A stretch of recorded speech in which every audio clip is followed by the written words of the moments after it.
നമുക്കൊരു വാക്യം വായിക്കാം. റോമർക്കെഴുതിയ ലേഖനം 8-ാം അധ്യായം അതിൻ്റെ 28-ാം വാക്യം ഇങ്ങനെ പറയുന്നു. റോമർക്കെഴുതിയ ലേഖനം 8-ാം അധ്യായം അതിൻ്റെ 28-ാം വാക്യം. എന്നാൽ ദൈവത്തെ സ്നേഹിക്കുന്നവർക്ക് നിർണയപ്രകാരം വിളിക്കപ്പെട്ടവർക്ക് തന്നെ സകലവും നന്മയ്ക്കായി കൂടി വ്യാപരിക്കുന്നു എന്ന് നാം അറിയുന്നു. Praise God. എന്നാൽ ദൈവത്തെ സ്നേഹിക്കുന്നവർക്ക് നിർണയപ്രകാരം വിളിക്കപ്പെട്ടവർക്ക് തന്നെ സകലവും നന്മയ്ക്കായി കൂടി വ്യാപരിക്കുന്നു. നാം ദൈവത്തെ സ്നേഹിക്കുന്നവരാണ്. ദൈവത്തിൻ്റെ സ്നേഹത്താൽ ദൈവത്തിൻ്റെ നിർണയപ്രകാരം വിളിക്കപ്പെട്ടവരാണ് നാം. അങ്ങനെയെങ്കിൽ നമ്മുടെ ജീവിതത്തിൽ കടന്നു വരുന്ന നമ്മുടെ ജീവിതത്തിലുള്ള എല്ലാ വിഷയങ്ങളും ആമേൻ നന്മയ്ക്കായി കൂടി വ്യാപരിക്കും. ഇന്ന് എത്ര പേർക്ക് വിശ്വസിക്കാൻ കഴിയും? എൻ്റെ ജീവിതത്തിൽ സംഭവിക്കുന്നതെല്ലാം നന്മയ്ക്കായി കൂടി വ്യാപരിക്കും. ഹല്ലേലൂയ. അത് സുഖമാണെങ്കിലും ദുഃഖമാണെങ്കിലും ആമേൻ നെടുവീർപ്പാണെങ്കിലും ആമേൻ നിരാശയാണെങ്കിലും സന്തോഷമാണെങ്കിലും ആമേൻ ഹല്ലേലൂയ എന്തായിരുന്നാലും എൻ്റെ ജീവിതത്തിൽ സംഭവിക്കുന്നത് എല്ലാം ആമേൻ നിർണയപ്രകാരം വിളിക്കപ്പെട്ടവരായതുകൊണ്ട് അത് നന്മയ്ക്കായി കൂടി വ്യാപരിക്കും എന്ന് നാം അറിയുന്നു. Praise God. ഈ അറിവ് നമുക്ക് വേണം. ഇത് നാം അറിയണം. നമ്മുടെ ജീവിതത്തിൽ സംഭവിക്കുന്നതെല്ലാം നന്മയ്ക്കായി തീരും. ഇന്നത്തെ ദുഃഖവും ഇന്നത്തെ നെടുവീർപ്പും എല്ലാം നന്മയ്ക്കായി തീരും. Praise God. എത്ര പേർ ആമേൻ പറയുന്നു? അതെ, ആമേൻ. ഹല്ലേലൂയ. ആമേൻ. ഇന്നത്തെ കണ്ണുനീർ നാളെ നന്മയ്ക്കായി മാറും. ആമേൻ. ഇന്ന് കരയുന്നവർക്ക് നാളെ സന്തോഷമുണ്ടാകും. നിന്റെ ദുഃഖകാലം തീർന്നു പോകും എന്ന് തിരുവചനം നമ്മെ പഠിപ്പിക്കുന്നു. Praise God. കഷ്ടവും നെടുവീർപ്പും സങ്കടവും ദുഃഖവും വേദനയും എല്ലാം നമ്മുടെ ജീവിതത്തിൽ നന്മയ്ക്കായി തീരും എന്ന് ദൈവം നമ്മെ ആമേൻ മനസ്സിലാക്കുകയാണ്. ഇന്ന് നാം അനുഭവിക്കുന്ന സങ്കടങ്ങൾ, ഇന്ന് നമ്മുടെ ജീവിതത്തിൽ അനുഭവിക്കുന്ന വേദന, നെടുവീർപ്പ്, ദുഃഖം, നിരാശ, കഷ്ടങ്ങൾ, പക്ഷേ ഇന്ന് അനുഭവിക്കുമ്പോൾ അത് ഭയങ്കര പാടാണ് അനുഭവിക്കാൻ. അത് നാളെയായി തീർന്നാൽ നമുക്ക് അല്പം ആശ്വാസമാണ്. കഷ്ടതയുടെ കഠിന ശോധനയിലൂടെ നടന്നു പോകുമ്പോൾ ദൈവമേ ഇതങ്ങ് തീർന്നായിരുന്നെങ്കിൽ മതിയായിരുന്നു നമ്മൾ ചിന്തിക്കുന്നത്. മതി, അത് നാളെ ആകുമ്പോഴത്തേക്ക് നമ്മളൊന്ന് തിരിഞ്ഞു നോക്കും, എന്തൊരു കഠിനമായ പാതയായിരുന്നു കഴിഞ്ഞു പോയത്. Price the Lord. അപ്പോൾ നമുക്ക് ആശ്വാസമായി തീരും. പക്ഷെ നമ്മുടെ ജീവിതത്തിൽ ഇന്ന് അനുഭവിക്കേണ്ട സകല പ്രശ്നങ്ങൾക്കും ദൈവം നമുക്ക് നന്മയ്ക്കാക്കി തീർക്കും എന്ന് ഒരു വാഗ്ദത്തം നമ്മുടെ ജീവിതത്തിൽ തന്നിട്ടുണ്ട്. ഒരു വാഗ്ദത്തം നമുക്കുണ്ട്. ഇന്നുള്ള നെടുവീർപ്പ് നാളെ സന്തോഷമായി തീരും, അത് നന്മയായി തീരും. നമ്മുടെ മേലുള്ള വാഗ്ദത്തമാണ്. അപ്പോൾ ഇത് നമ്മുടെ ഇഷ്ടപ്രകാരമാണ് ഈ കഷ്ടത അനുഭവിക്കുന്നതെങ്കിൽ അതിൻ്റെ പിന്നിൽ ചില കാരണങ്ങളുണ്ട്. ഞാൻ ഒരു കഷ്ടത എന്ന് പറയുമ്പോൾ ഒന്ന് ദൈവം നമുക്ക് അനുവദിച്ചിട്ട് ചില കഷ്ടതകൾ നമ്മുടെ ജീവിതത്തിൽ കടന്നു വരും. ഇത് നന്മയ്ക്കായി കൂടി വ്യാപരിക്കും. ദൈവം അനുവദിച്ചിട്ട് വന്ന കഷ്ടതയാണെങ്കിൽ അത് നന്മയ്ക്കായി കൂടി വ്യാപരിക്കും. 2, പിശാച് നമ്മുടെ ജീവിതത്തിൽ കഷ്ടത ഇട്ട് തരും. ഇത് പിശാചാണ് കഷ്ടത ഇട്ട് തന്നതെങ്കിൽ അത് നമ്മുടെ തിന്മയ്ക്കായിട്ടാണ് മാറുന്നത്. അത് തിന്മയായി പോകും. അവന് നമ്മെ നശിപ്പിക്കുവാനുള്ള ഒരേ പദ്ധതി ദൈവസന്നിധിയിൽ നിന്ന് മാറ്റിക്കളയുക. ഇതാണ് പിശാചിൻ്റെ ഉദ്ദേശം. ഏതെങ്കിലുമൊക്കെ കഷ്ടത നമ്മുടെ ജീവിതത്തിൽ കൊണ്ടിട്ടിട്ട് ദൈവത്തിൽ നിന്ന് അകറ്റിക്കളയുക. യോബിനെ കഷ്ടപ്പെട്ടത് നമുക്കറിയാം. യോബ് ദൈവത്തോട് ചേർന്നിരിക്കുന്നു. ആ ദൈവത്തോട് ചേർന്നിരിക്കുന്നത് അത്ര മാത്രമേ ഉള്ളൂ പിശാചിന്. ദൈവമായിട്ടുള്ള ബന്ധം സ്ഥാപിക്കരുത്. ദൈവം നന്നായി മനസ്സിലാക്കണം. പിശാചാണ് കഷ്ടത തരുന്നെങ്കിൽ അതിനെ ജയിക്കാൻ നമുക്ക് കഴിയും യേശുവിൻ്റെ രക്തത്താൽ. Price the Lord. യേശുവിൻ്റെ രക്തത്തിൽ എന്തുണ്ട്? വിടുതലുണ്ട്. യേശുവിൻ്റെ രക്തത്തിൽ ജയമുണ്ട്. യേശുവിൻ്റെ രക്തത്താൽ സകലവും സാധ്യമാണ്. അതുകൊണ്ട് തോൽപ്പിക്കുവാൻ ശ്രമിക്കുന്ന പിശാചിൻ്റെ പദ്ധതികളെ യേശുക്രിസ്തുവിൻ്റെ കാൽവരി മരണത്താൽ നമുക്ക് ലഭിച്ചിരിക്കുന്ന രക്തത്തിൻ്റെ വില കൊടുത്ത് അതിനെ തോൽപ്പിക്കാനുള്ള അധികാരം ദൈവമക്കൾക്കുണ്ട്. Praise God. ദൈവം അനുവദിക്കുന്ന കഷ്ടതകളെ കുറിച്ചാണ് ഇന്ന് പൽക്കാലം ഞാൻ നിങ്ങളോട് പറയുന്നത്. ദൈവം അനുവദിക്കുന്ന കഷ്ടതയുടെ പിന്നിൽ ചില കാരണങ്ങളുണ്ട്. ചില കാരണങ്ങൾ. ഒന്ന്, ആമേൻ, ചിലത് നമ്മെ പഠിപ്പിക്കാനായിരിക്കും ചില കഷ്ടതകൾ നമ്മുടെ ജീവിതത്തിലേക്ക് കടത്തി തരുന്നത്. ചില കാര്യങ്ങൾ പഠിപ്പിക്കുവാൻ. ചിലപ്പോൾ ദൈവം നമ്മുടെ ജീവിതത്തിൽ കഷ്ടത തരും. എന്തിനാണെന്ന് അറിയാമോ? മറ്റുള്ളവരെ ചിലത് പഠിപ്പിക്കാൻ. ഒന്ന് നമ്മെ പഠിപ്പിക്കും, മറ്റുള്ളവരെയും പഠിപ്പിക്കും. പക്ഷേ അതിനുപയോഗിക്കുന്ന ആരെയായിരിക്കും? നമ്മളെ ആയിരിക്കും ഉപയോഗിക്കുന്നത്. നമ്മൾ മുഖാന്തരം ചില കഷ്ടതകൾ ആമേൻ മറ്റുള്ളവരെ പഠിപ്പിക്കാനായിട്ട് ദൈവം ഉപയോഗിക്കും. വചനം പറയുന്നു, ആമേൻ, ദൈവമാണ് ഈ അനുഭവത്തിലൂടെ നമ്മെ കടത്തി വിടുന്നത് എങ്കിൽ ആമേൻ, അത് നമ്മുടെ ജീവിതത്തിൽ നന്മയായി പരിണമിക്കും. Praise God. യെഹെസ്കേൽ പ്രവചനം 24 അധ്യായം അതിൻ്റെ 24 വാക്യം ഒന്ന് വായിക്കാമോ? ഇവിടെ യെഹെസ്കേലിനെ ദൈവം അടയാളമാക്കുകയാണ്. യെഹെസ്കേൽ പ്രവാചകനാണ്, ബൂസിയുടെ മകനാണ്, പുരോഹിതനാകേണ്ടവനാണ്. പക്ഷേ ദൈവം പ്രവാചക ശുശ്രൂഷയ്ക്കായി വേർതിരിക്കുന്നു. BC 597 ബാബിലോന്യ സാമ്രാജ്യത്തിലേക്ക് കൊണ്ടുപോകപ്പെടുമ്പോൾ കൂടെ പോകേണ്ടി വന്ന ഒരു വ്യക്തിയാണ് യെഹെസ്കേൽ. ഇപ്പോൾ നമുക്കറിയാം, പ്രവചനം എന്ന് പറയുമ്പോൾ ബാബിലോന്യ പ്രവാസത്തിന് മുമ്പ് പ്രവാചകന്മാരുണ്ട്, ബാബിലോന്യ പ്രവാസത്തിൽ പ്രവാചകന്മാരുണ്ട്, ബാബിലോന്യ പ്രവാസത്തിന് ശേഷം പ്രവാചകന്മാരുണ്ട്. ഇത് മൂന്നും ആരൊക്കെയാണ് എന്നുള്ളത് കൂടെ നമ്മൾ പഠിക്കണം. ഇപ്പോൾ നമുക്കതിന് അവസരം കണ്ടെത്തേണ്ട. എങ്കിലും ഈ പ്രവാസകാലത്ത് പ്രവചിച്ചവരാണ് യെഹെസ്കേലും ദാനിയേലും.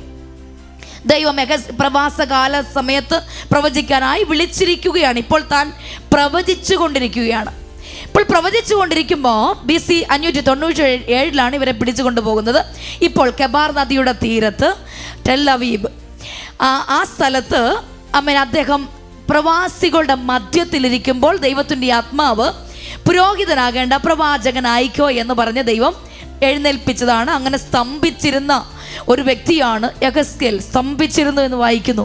കാരണം തന്നെ ദൈവം പ്രവാചകനായി നിയമിച്ചപ്പോൾ സ്തംഭിച്ചിരുന്നു.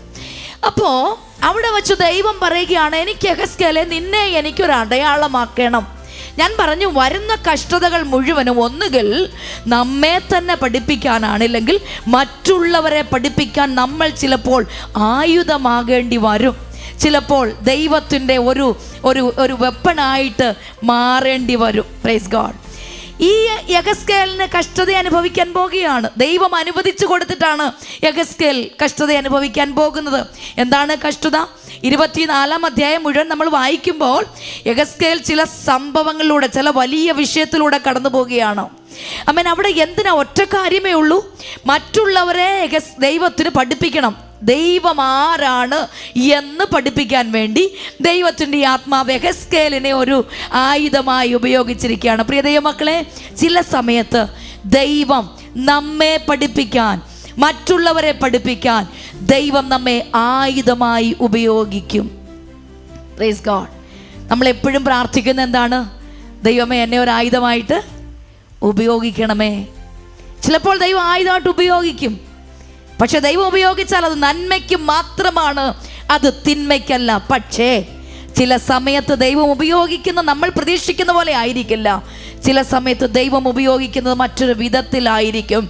എങ്ങനെ ഉപയോഗിച്ചാലും ആമേൻ, ദൈവമാണ് ആമേൻ ഇങ്ങനെ ഒരു വിഷയത്തിലൂടെ നമ്മെ ഉപയോഗിക്കാൻ ആഗ്രഹിക്കുന്നെങ്കിൽ ചിലപ്പോൾ കഷ്ടമോ നഷ്ടമോ നെടുവീർപ്പോ ദുഃഖമോ ഒക്കെ നമ്മുടെ ജീവിതത്തിൽ ചിലപ്പോൾ സംഭവിക്കും. അതിനെ നമ്മെ ഏൽപ്പിച്ച് കൊടുക്കുക മാത്രമാണ് നാം ചെയ്യേണ്ടത്. ഈ പറയുന്ന ഞാനും ഇവിടെ നിന്ന് പ്രസംഗിച്ചാലും ഇങ്ങനെയുള്ളൊരു വിഷയത്തിലൂടെ കടന്നു പോകുമ്പോൾ എത്രത്തോളം ദൈവത്തോട് കൂടെ നിൽക്കും എന്ന് നമുക്കറിയത്തില്ല. ഇത് സ്വയമായിട്ട് നമുക്ക് കഴിയുന്നതുമല്ല. ആമേൻ. ഇതിനെന്താ വേണം? കൃപ വേണം. Praise God. കൃപ നമ്മൾ ഏൽപ്പിച്ചു കൊടുക്കുമ്പോൾ, ദൈവത്തോട് പ്രാർത്ഥിക്കുമ്പോൾ നമ്മൾ കൂടെ ഒന്ന് പ്രാർത്ഥിക്കണം. കർത്താവേ, നീ എന്നെ ആയുധമായി ഉപയോഗിക്കാൻ ആഗ്രഹിക്കുമ്പോൾ നിന്റെ കൃപയും കൂടി ഇങ്ങനെ പകർന്നേക്കണേ. Price the Lord. എത്ര പേർക്ക് ആഗ്രഹമുണ്ട്? ദൈവത്തിൻ്റെ കൃപയും കൂടി ഇങ്ങോട്ട് പകർന്നില്ലെങ്കിൽ നമുക്ക് നിൽക്കാൻ പറ്റില്ല. ഒരു ഉദാഹരണം ഒന്ന് പറഞ്ഞോട്ടെ.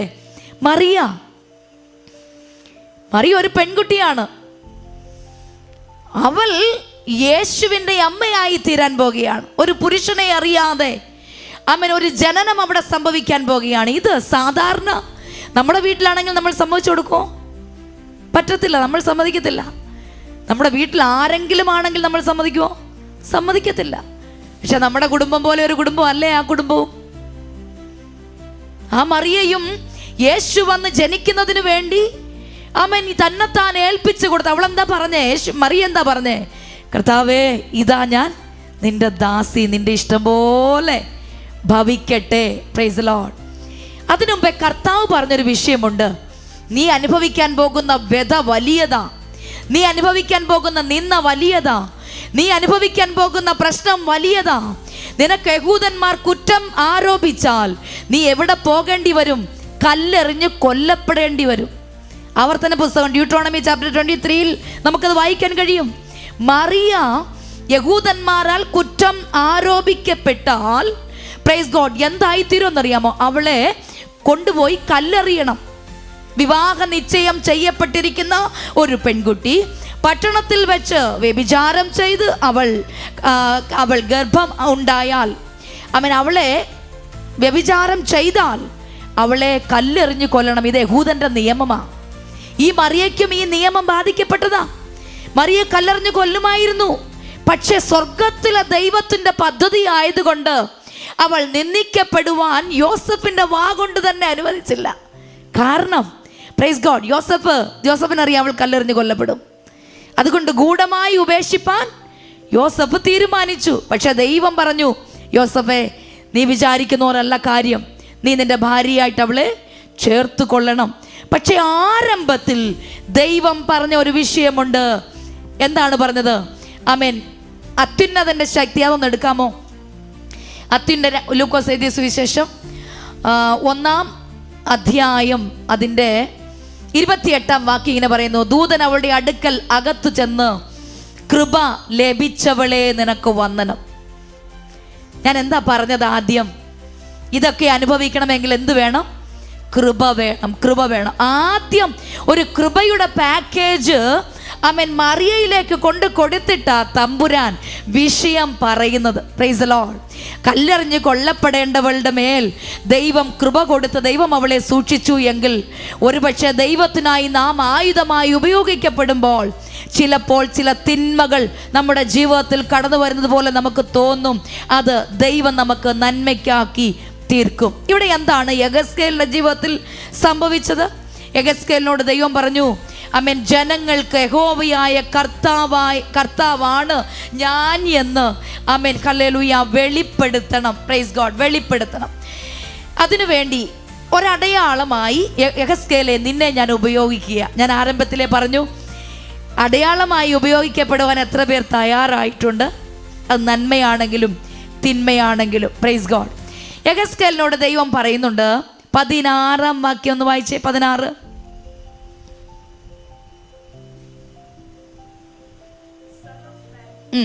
മനുഷ്യപുത്ര,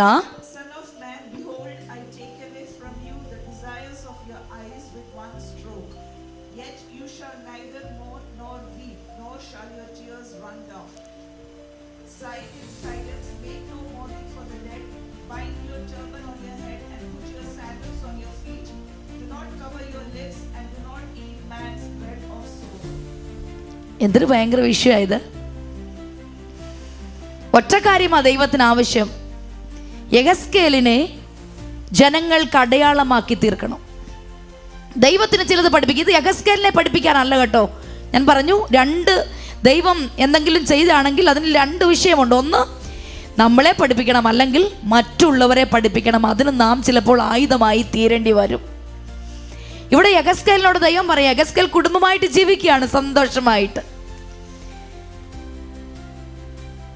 സന്തോഷമായിട്ട് ജീവിച്ചുകൊണ്ടിരിക്കുമ്പോൾ പ്രവചിക്കുകയാണ്. താൻ പ്രവാചകനാണ്. തൻ്റെ അടുക്കൽ ആലോചന കേൾക്കുന്നുണ്ട് ജനങ്ങൾ. ഇപ്പോൾ ദൈവത്തിൻ്റെ ആത്മാവ് യെഹെസ്കേലിനോട് പറയുകയാണ്, യെഹെസ്കേലേ, മനുഷ്യപുത്ര, ഞാൻ നിന്റെ കണ്ണിൻ്റെ ആനന്ദമായവളെ ഒരേ അടിയാൽ നിങ്ങളിൽ നിന്ന് എടുത്തു കളയും. എത്ര പേർക്ക് ഇത് അക്സെപ്റ്റ് ചെയ്യാൻ പറ്റും? നിന്റെ കണ്ണിൻ്റെ ആനന്ദമായെന്ന് പറഞ്ഞാൽ നിന്റെ ഭാര്യ, അവളെ ഞാൻ എടുക്കാൻ പോകുക. ഞാൻ പറഞ്ഞല്ലോ, ചിലപ്പോൾ ചിലത് വലിയ വിഷയമാണ്, ചിലപ്പോൾ ചില കഷ്ടതകൾ മറ്റുള്ളവരെ പഠിപ്പിക്കാൻ വേണ്ടി. കാരണം ദൈവത്തിന് ആത്മാവ് നഷ്ടമാകുന്നത് ഇഷ്ടമല്ല. അതുകൊണ്ടാണ് തൻ്റെ പുത്രനെ ഈ ലോകത്തിലേക്ക് അയച്ച് ആ പുത്രൻ മുഖാന്തരം യേശുവിൻ്റെ രക്തത്താൽ വീണ്ടെടുപ്പ് കൊടുത്തത്. ഒരാത്മാവ് പോലും നഷ്ടപ്പെടുന്നത് ദൈവത്തിന് ഇഷ്ടമല്ല. അതുകൊണ്ട് എന്ത് സംഭവിച്ചു? ദൈവത്തിൻ്റെ വചനം പറയുന്നുണ്ട്, നീതിമാന്റെ മരണത്തിൽ യഹോവയ്ക്ക് പ്രസാദമുണ്ട്. ദുഷ്ടന്റെ മരണത്തിൽ യഹോവയ്ക്ക് പ്രസാദമില്ല. കാരണം ദുഷ്ടൻ തൻ്റെ ദുഷ്ടതയിൽ മരിക്കുന്നത് യഹോവയ്ക്ക് ഇഷ്ടമല്ല. അവനും നീതിമാനായിട്ട് മരിക്കണമെന്നാണ് ദൈവം ആഗ്രഹിക്കുന്നത്. പക്ഷെ നീതിമാൻ, അവനെ ദൈവം എടുത്താൽ സ്വർഗം സന്തോഷിക്കും. ഇവിടെ യഹസ്കേലിൻ്റെ ഭാര്യയ്ക്കോ തെറ്റ് സംഭവിച്ചത് കൊണ്ടല്ല ഇവിടെ ഇത് സംഭവിക്കാൻ പോകുന്നത്. മറ്റുള്ളവരെ പഠിപ്പിക്കാൻ ദൈവത്തിൻ്റെ ആത്മാവ്, ദൈവം യഹോവ എന്ന് ജനം അറിയേണ്ടതിന് യഹസ്കേലിനെ ദൈവം ഒരായുധമായി നിർത്തിയിരിക്കുകയാണ്. യഹസ്കേലിനോട് ദൈവം പറയുന്നു, നിന്റെ ഭാര്യയെ, ആമേൻ, നിന്റെ കണ്ണിൻ്റെ ആനന്ദമായവളെ ഒരേ അടിയാൽ നിങ്ങൾ നിന്ന് എടുത്തു കളയും. രാവിലെ ദൈവം പറയുകയാണ്, നിന്റെ ഭാര്യയെ ഞാൻ എടുക്കാൻ പോകുകയാ. വൈകിട്ട് ചില നിയമങ്ങൾ ദൈവത്തിൻ്റെ ആത്മാവ് പറഞ്ഞു. എന്താണ്? പ്രിയ ദൈവമക്കളെ, ഇത് വായിച്ചപ്പോൾ എന്നെ ഭയങ്കരമായിട്ട് ചിന്തിപ്പിച്ച ചില വിഷയമുണ്ട്. ഒരു മനുഷ്യനെ ദൈവം നിയന്ത്രിച്ചാൽ ആ മുഴുവനും ദൈവം പറഞ്ഞത് കേൾക്കണം. ഇതിൽ ചിലതൊക്കെ നമ്മൾ ചെയ്യും, ചിലതൊക്കെ വിട്ടുകളയും. ഞാൻ ആദ്യമേ പറഞ്ഞു, മാനുഷികമായിട്ട് നമുക്കൊക്കെ അക്സെപ്റ്റ് ചെയ്യാൻ കഴിയത്തില്ല. പക്ഷെ കൃപ കൊണ്ട്, ദൈവത്തോട് കൃപ പ്രാപിച്ച്, അപ്പാ ഇതെല്ലാം അനുസരിപ്പാനുള്ളൊരു കൃപ എനിക്ക് തരണമേ എന്ന് നാം ദൈവത്തോട് പ്രാർത്ഥിക്കണം. രാവിലെ ദൈവത്തിൻ്റെ ആത്മാവ് പറഞ്ഞു, മനുഷ്യപുത്ര, നിന്റെ ഭാര്യയെ ഞാൻ എടുക്കാൻ പോകുകയാണ്. വൈകിട്ടായപ്പോഴത്തേക്ക് എന്ത് ചെയ്തു? ദൈവം എടുത്തു. സന്തോഷമായിട്ട് ജീവിതം നയിച്ച് മുന്നോട്ട് പോയതാ. പക്ഷെ ദൈവം രാവിലെ പറഞ്ഞിട്ട്, ദൈവം പറഞ്ഞ പോലെ തന്നെ വൈകിട്ട് എടുത്തിട്ട് കരയാൻ പോലും ദൈവം അനുവദിച്ചില്ല. ദൈവം പറയുന്ന ചില വിഷയങ്ങൾ അവിടെ ശ്രദ്ധിച്ചേ. ദൈവം പറയുന്നു, നീ വിലപിക്കരുത്, നീ കരയരുത്, നീ മൗനമായിട്ട് നെടുവീർപ്പിട്ടുകൊള്ളുക, നീ മൃത വിലാപം കഴിക്കരുത്, നീ തലയ്ക്ക് തലപ്പാവ് കെട്ടണം, നീ കാലിന് ചെരുപ്പിടണം, നീ അധരം മൂടരുത്, മറ്റുള്ളവർ കൊടുത്തയക്കുന്ന അപ്പം തിന്നരുത്. ഈ കൺട്രോൾ മുഴുവൻ ഇപ്പം ആരുടെ കയ്യിലാ? ദൈവത്തിൻ്റെ കയ്യിലാ. പ്രിയ ദൈവമക്കളെ, ചിലപ്പോൾ ചിലത് കഷ്ടതകൾ ഇതുപോലെ സംഭവിക്കണമെന്ന് ഞാൻ പറയുന്നില്ല. ഇതുപോലെയൊക്കെ സംഭവിക്കാതിരിക്കട്ടെ. പക്ഷേ ഈ വ്യക്തിയുടെ പൂർണ്ണ കൺട്രോൾ, നിയന്ത്രണം ദൈവത്തിൻ്റെ കയ്യിലാണ്. അങ്ങനെയെങ്കിൽ ദൈവത്താൽ ഉപയോഗിക്കപ്പെടുന്നവൻ്റെ പൂർണ്ണ നിയന്ത്രണം ദൈവത്തിൻ്റെ കയ്യിലായിരിക്കണം. ഞാൻ പറഞ്ഞല്ലോ, എന്നെയും കൂടെ ചേർത്ത് നിർത്തിയാ പറയുന്നേ. ദൈവത്താൽ ഉപയോഗിക്കപ്പെടുവാൻ ആഗ്രഹിക്കുന്ന ഓരോ ദൈവ പൈതലിൻ്റെയും ജീവിതത്തെ സംബന്ധിച്ചിടത്തോളം ഞാൻ പാതി ദൈവം പാതി എന്നായിരിക്കരുത്. പൂർണ്ണ നിയന്ത്രണം സ്വർഗത്തിലെ ദൈവത്തിന് തന്നെ വിട്ടുകൊടുക്കണം. യഹസ്കേൽ എന്തൊരു നല്ല മനുഷ്യനാ, നമ്മളെപ്പോലെ ഒരു വ്യക്തിയാ. പ്രവാസത്തിൽ പിടിച്ചുകൊണ്ട് പോയപ്പോൾ പോകേണ്ടി വന്നവനാ. Price the Lord. സാധാരണ ഒരു വ്യക്തിയാ, ഒരു പുരോഹിതനായി ആഗ്രഹിച്ചവനാ പുരോഹിതനായി തീരണമെന്ന്. പക്ഷെ പ്രവാചകനായ മതി എന്ന് ദൈവം പറഞ്ഞു. അവിടെ മുതലേ ദൈവത്തിൻ്റെ കൺട്രോളിൽ ജീവിക്കുന്ന ഒരു വ്യക്തിയാ ഈ യഹസ്കേൽ. Praise God. ദൈവത്താൽ ഉപയോഗിക്കപ്പെടുവാൻ ആഗ്രഹിക്കുന്നവർ, ദൈവത്തിന് വേണ്ടി ജീവിക്കണമെന്ന് ആഗ്രഹിക്കുന്നവർ, ദൈവത്തിൻ്റെ ശുശ്രൂഷ ചെയ്യണമെന്ന് ആഗ്രഹിക്കുന്നവർ, അവരുടെ പൂർണ്ണ നിയന്ത്രണം ദൈവത്തിന് തന്നെ വിട്ടുകൊടുക്കുവാനിടയായി തീരട്ടെ. യഹസ്കേലിനെ കരയാൻ പോലും ദൈവം അനുവദിച്ചില്ല. യഹസ്കേലിനോട് ദൈവം പറഞ്ഞു, നീ വിലപിക്കരുത്, നീ കരയരുത്. സ്വന്തം ഭാര്യ മരിച്ചിട്ട് പോലും മനസ്സ് തുറന്ന് ഒന്ന് കരയുവാൻ സ്വർഗത്തിൽ ദൈവം അനുവദിച്ചില്ല.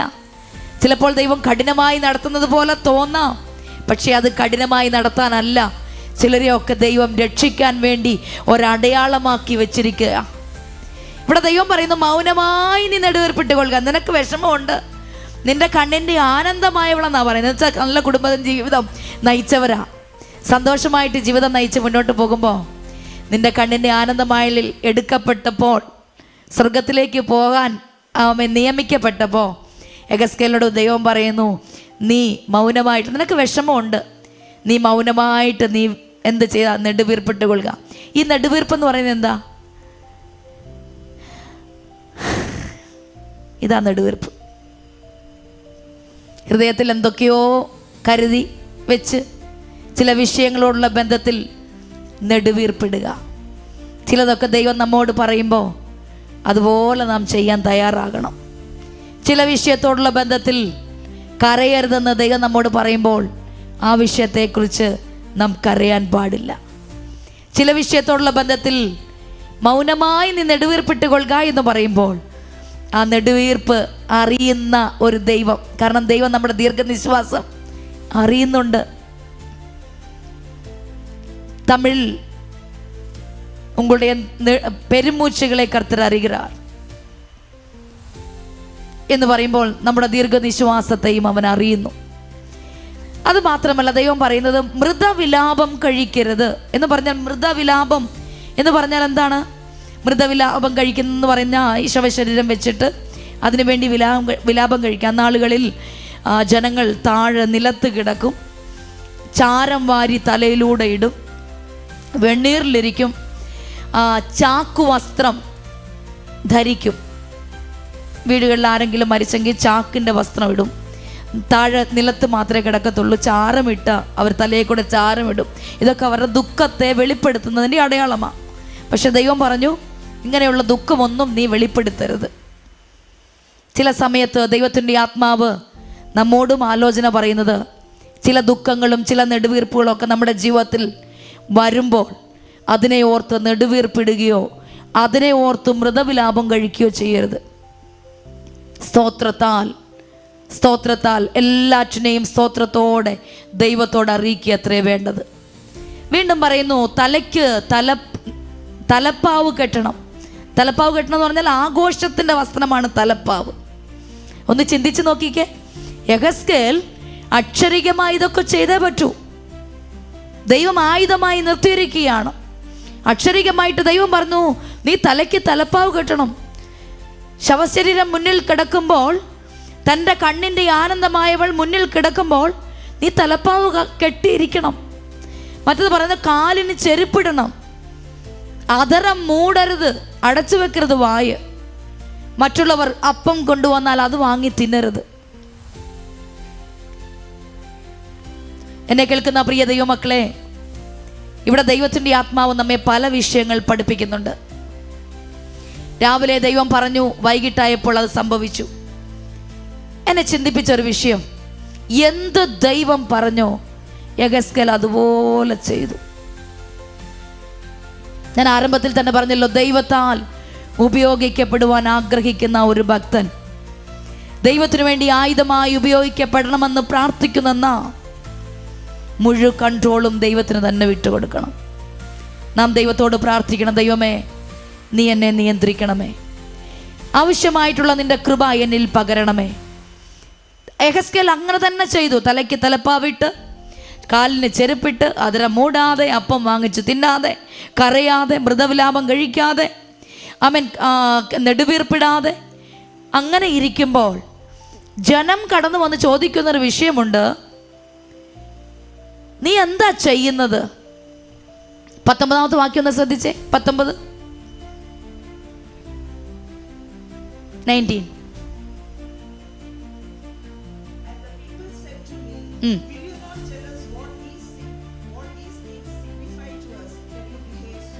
നീ ചെയ്യുന്നതിൻ്റെ അർത്ഥം എന്ത്? ഞങ്ങൾക്ക് പറഞ്ഞു തരികയില്ലയോ?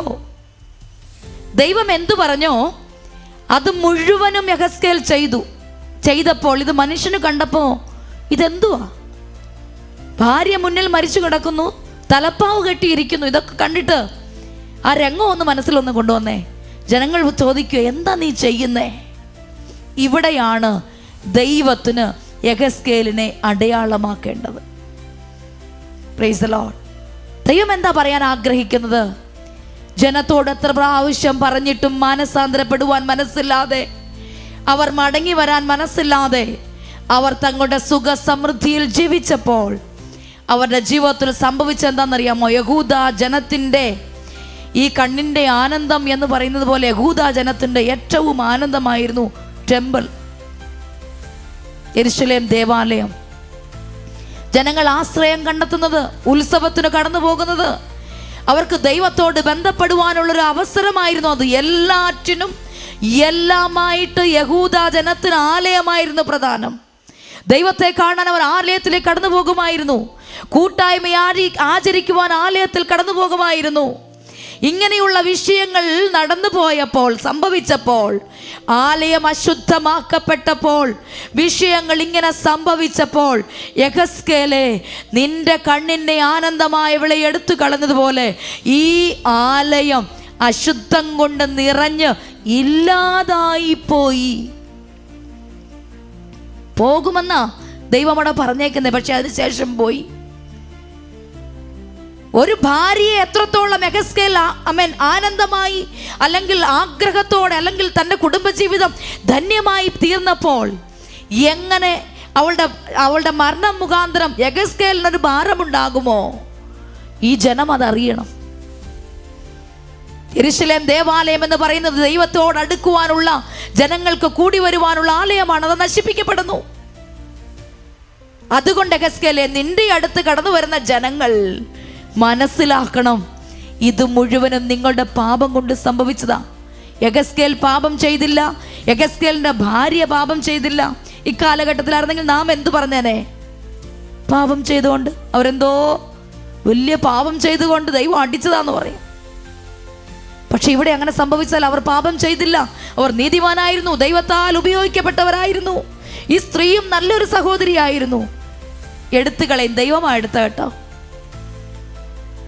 ഒന്നു മാത്രം ദൈവജനത്തെ പഠിപ്പിക്കാൻ, നിങ്ങൾ യഹോവ ഞാനാണെന്ന് അവരറിയണം. ഞാനാണ് യഹോവയെന്ന് അവരറിയണം. അവരെ പഠിപ്പിക്കാൻ വേണ്ടി യെഹെസ്കേലിന്റെ ജീവിതത്തിൽ ചില വിഷയങ്ങൾ നടക്കുവാനിടയായി തീർന്നു. ഇവിടെ നിന്ന് പഠിക്കുന്നതിൻ്റെ കാര്യം എന്താണെന്നറിയാമോ? യെഹെസ്കേൽ പാപം ചെയ്തതല്ല, പക്ഷെ തൻ്റെ ജീവിതത്തിൽ ഇത് സംഭവിച്ചു. ചിലപ്പോൾ ഈ കാലഘട്ടങ്ങളിലും ദൈവം നമ്മെ പഠിപ്പിക്കാനായിട്ട് ചില കാര്യങ്ങൾ ചെയ്യാറുണ്ട്, നമ്മയും പഠിപ്പിക്കാൻ. അപ്പോൾ നാം എന്താ മനസ്സിലാക്കേണ്ടതെന്നറിയാമോ? വിശ്വസ്തയോടെ ജീവിതം മുന്നോട്ട് നയിക്കണം. കർത്താവിന് വേണ്ടി മുഴു ശ്വാസവും കൊടുത്ത് ജീവിക്കണം. ഞാൻ പാതി ദൈവം പാതി എന്നല്ല നാം ജീവിക്കേണ്ടത്. ദൈവത്തോട് ചേർന്ന് അനുദിനവും ദൈവത്തിന് വേണ്ടി ജീവിക്കുവാൻ ഏൽപ്പിച്ചു കൊടുക്കാനാണ് ദൈവം നമ്മെ വിളിച്ചിരിക്കുന്നത്. എന്തിനാണ് ശ്രേഷ്ഠമേറിയ രക്തം നമുക്ക് വേണ്ടി ഗോൽഗോഥാവിൽ ഒഴിക്കപ്പെട്ടത്? പുത്രനായ ക്രിസ്തുവിന്റെ രക്തം എന്തിനു വേണ്ടിയാണ്? നമ്മുടെ പാപത്തിന്റെ പരിഹാരത്തിന് വേണ്ടിയാണ്. ഒരു പുത്രനായ ക്രിസ്തു, അവൻ കേവലം മനുഷ്യനായിരുന്നു. 100% യേശു കർത്താവ് മനുഷ്യനായിരുന്നു, 100% അതേസമയം യേശു ദൈവമായിരുന്നു. 100% മനുഷ്യനും 100% ദൈവവുമാണ്. മനുഷ്യൻ എന്ന നിലയിൽ നമ്മളെ പോലെയായിരുന്നു യേശു. ഈ യേശു കർത്താവിനെ ദൈവം കാൽവരി ക്രൂശിലേക്ക് ഏൽപ്പിച്ചു കൊടുത്തത് എന്തിനു വേണ്ടിയാണ്? നമുക്ക് വേണ്ടി. അങ്ങനെയെങ്കിൽ എന്നെ കേൾക്കുന്ന പ്രിയ സഹോദരിമാരെ, സഹോദരങ്ങളെ, ചിലതിനെ അടയാളമാക്കാൻ വേണ്ടി, ചിലതിനെ രക്ഷിക്കാൻ വേണ്ടി, ചിലതിനെ മാനസാന്തരപ്പെടുത്താൻ വേണ്ടി ഒരുപക്ഷെ ചിലപ്പോൾ ദൈവം നമ്മളെയും അടയാളമാക്കി തീർക്കും. ദൈവത്തിന് ഒറ്റ ഉദ്ദേശമേ ഉള്ളൂ.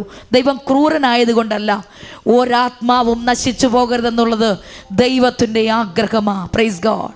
നമുക്ക് മുന്നിൽ ഇനിയും സമയമില്ല. നമ്മുടെ കണ്ണുകളെ അടയ്ക്കാം. നമുക്ക് മുന്നിൽ ഇനിയും സമയമില്ല. Praise God. നമ്മുടെ സമയങ്ങളൊക്കെ കഴിഞ്ഞു പോയി. ആമേൻ, ഹല്ലേലൂയ. യേശുവിൻ്റെ വരവ് ഏറ്റവും ആസന്നമായി. ആമേൻ. ചിലപ്പോൾ ചിലതിനു വേണ്ടി ദൈവം നമ്മെ അടയാളമാക്കി തീർക്കും. ദൈവത്തോട് നാം യാചിച്ചാട്ട്, പ്രത്യേകിച്ച് ഞാൻ പറഞ്ഞുകൊള്ളട്ടെ, ദൈവത്താൽ ഉപയോഗിക്കപ്പെടണം എന്ന് ആഗ്രഹിക്കുന്നവർ, ദൈവത്തിനൊരു ആയുധമായി ഉപയോഗിക്കപ്പെടണം എന്ന് ആഗ്രഹിക്കുന്നവർ ദൈവത്തോട് കൃപ പ്രാപിച്ചാട്ട്, കർത്താവേ, ഒരുപക്ഷെ ഹല്ലേലൂയ ജീവിതത്തിൽ ചിലപ്പോൾ ആകാം. നമ്മെ മറ്റുള്ളവരെ ചിലത് പഠിപ്പിക്കാൻ വേണ്ടി നമ്മുടെ ജീവിതത്തിൽ സന്തോഷവും തരും കേട്ടോ. കണ്ണുനീരും ദുഃഖവും നെടുവീർപ്പും മാത്രമല്ല, ചിലപ്പോൾ മറ്റുള്ളവരെ കർത്താവ് പഠിപ്പിക്കാൻ വേണ്ടി നമുക്ക് നല്ല ജോലി തരും, നമുക്ക് നല്ല കുടുംബം തരും, നമുക്ക് നല്ല വീട് തരും, നല്ല വാഹനം തരും. കഷ്ടത മാത്രമല്ല, അനുഗ്രഹവും കൂടെ കർത്താവ് ചിലപ്പോൾ നമുക്ക് തരും. ഏതായിരുന്നാലും ദൈവസന്നിധിയിൽ നാം ഒന്ന് മാത്രം പ്രാപിക്കണം. കർത്താവേ, എനിക്ക് നിൻ്റെ കൃപയും കൂടെ വേണം, എനിക്ക് നിൻ്റെ കൃപയും കൂടെ വേണം, എനിക്ക് നിൻ്റെ കൃപയും കൂടെ വേണം.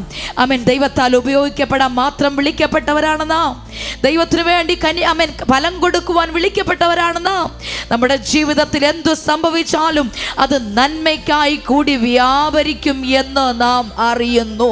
Praise God. നമുക്ക് ദൈവത്തോട് പറയാം, എൻ്റെ ദൈവമേ, എൻ്റെ ജീവിതത്തിൽ നടക്കുന്നതെല്ലാം അത് നന്മയ്ക്കായി കൂടി വ്യാപരിക്കും.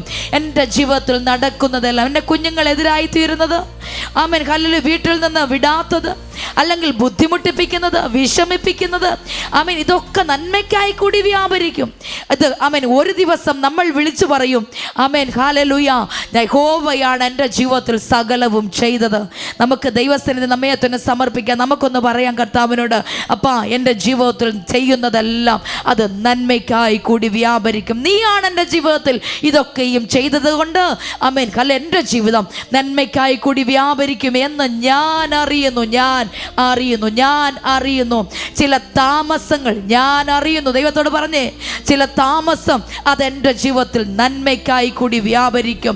ചില അനുഗ്രഹം അതെൻ്റെ ജീവിതത്തിൽ നന്മയ്ക്കായി കൂടി വ്യാപരിക്കും. ചില കണ്ണുനീർ അതെൻ്റെ ജീവിതത്തിൽ നന്മയ്ക്കായി കൂടി വ്യാപരിക്കും. ചില നെടുവീർപ്പ്, ചില ദുഃഖം, ചില പോരാട്ടം, ചില കണ്ണുനീര്, ഹല്ലേലൂയ, ചില പഴികൾ, ചില ദുഷികൾ, ആമേൻ, ഇതൊക്കെ എൻ്റെ ജീവിതത്തിൽ നന്മയ്ക്കായി കൂടി വ്യാപരിക്കും. ആമേൻ. കഷ്ടത വന്നു എന്ന് പറഞ്ഞ് ഞാൻ ദൈവത്താൽ ഉപയോഗിക്കപ്പെടാതിരിപ്പാൻ ഇടയായി തീരുന്നത് അങ്ങയ്ക്ക് വേണ്ടി എഴുന്നേറ്റു നിൽക്കണം. ഹല്ലേലൂയ. ദൈവരങ്ങളിലേക്ക് സമർപ്പിക്കാം. ഈ ആഴ്ച മുഴുവനും നമുക്ക് ദൈവത്തോട് പ്രാർത്ഥിക്കാം, കർത്താവേ, നീ എന്നെ ഉപയോഗിക്കണമേ. ഏത് വിധങ്ങളിൽ നീ എന്നെ ഉപയോഗിക്കാൻ ആഗ്രഹിക്കുന്നു, ആ വിധത്തിൽ നീ എന്നെ ഉപയോഗിക്കുവാൻ ഞാൻ എന്നെ മുற்றிലുമായി സമർപ്പിക്കുന്നു. ഈ വചനങ്ങളാൽ ദൈവം നമ്മെ ഓരോരുത്തരെയും അനുഗ്രഹിക്കുമാറാകട്ടെ. Price the Lord. ഹല്ലേലൂയ.